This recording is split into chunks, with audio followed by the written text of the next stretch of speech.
আসসালামু আলাইকুম। জামাত শিবির রক কাটতো, এই কথাটা আমরা অনেক আগে থেকে শুনে আসছি।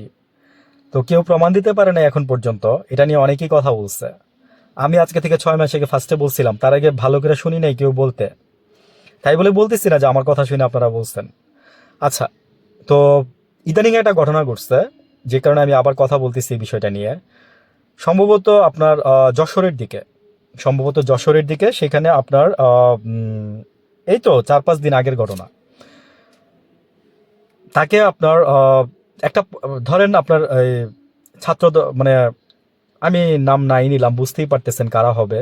হ্যাঁ, এখন ক্ষমতায় যারা আছে তারাই, তাদেরই একটা অংশ। আহ, তাকে মারতে মারতে মারতে আপনার সে প্রাণ বাঁচানোর জন্য একটা দোকানের ভিতরে ঢুকে। দোকানের ভিতরে ঢুকার পরে সে ভিতর দিয়ে তালা লাগাই দেয়। সেই তালা ভেঙে, দোকানের শাটার ভেঙে দেন তাকে বের করে এনে পায়ের রগ কেটে দেওয়া হয়।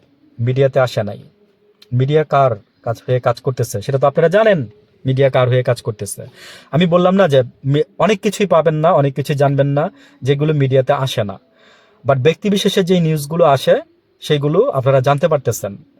তো রক কেটে দিলে মানুষ মারা যায়, হ্যাঁ, এটা সবাই জানে, কারণ এত পরিমাণে রক্ত ফ্লো করে যে আপনি ওইখানে মানে মানুষ বাঁচানো অসম্ভব হয়ে যায়।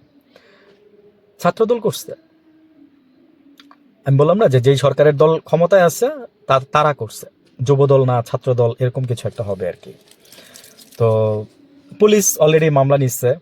ওই থানার বরাত দিয়ে বলা হয়েছে যে এরকম এরকম হয়েছে, ঘটনা সত্যি। তো এখন দেখেন যে মানে এই একটা প্রমাণ আপনারা দেখলেন।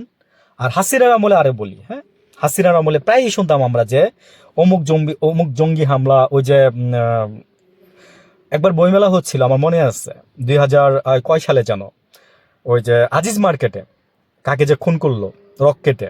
তারপরে যে আজাদ, হ্যাঁ, বই লিখতো, ওনাকে জাস্ট ওই যে ওনার ওয়াইফের সামনে, বিদেশি ওয়াইফ নাকি যেন, উনি বিদেশ থেকে আসছিল, আজাদকে মারা হয়েছে, বই লিখতো। পুরো নামটা যেন কি আমার ঠিক মনে নাই। তো ওই তখন শুনছিলাম যে রক কাটছে বা রক কেটে হত্যা করা হয়েছে। তো এগুলো করে শিবিরের নাম দেওয়া হচ্ছিল হয়তো আর কি। আজকে পর্যন্ত কেউ প্রমাণ দিতে পারে নাই, সবাই বলে শুনছি শুনছি, বুঝছেন? তো আমি এই কারণে বললাম নিউজটা যে দেখার পরে, যে না জানি এটা একটা শিবিরের উপরে আবার চলে আসে যে শিবির রক্ষা আসছে না। যখন আমি থানার থেকে নিউজটা কনফার্ম হইলাম যে থানার লোকজন বলছে যে এবং মামলাও নিচ্ছে, তখন আমি মানে শিওর হইলাম যে না, ওইটাই ওরাই করছে। তো নিহতও হয়েছে, লোকটা মারা গেছে। এই নির্বাচনের পরে প্রচুর মানুষ নিহত হয়েছে, প্রচুর মানুষ ধর্ষণ হয়েছে। আমরা কোনো বিচার দেখতেছি না, আমরা কোনো বিচার দেখতেছি না। মাননীয় প্রধানমন্ত্রী ভালো থাকবেন। আসসালাম আলাইকুম।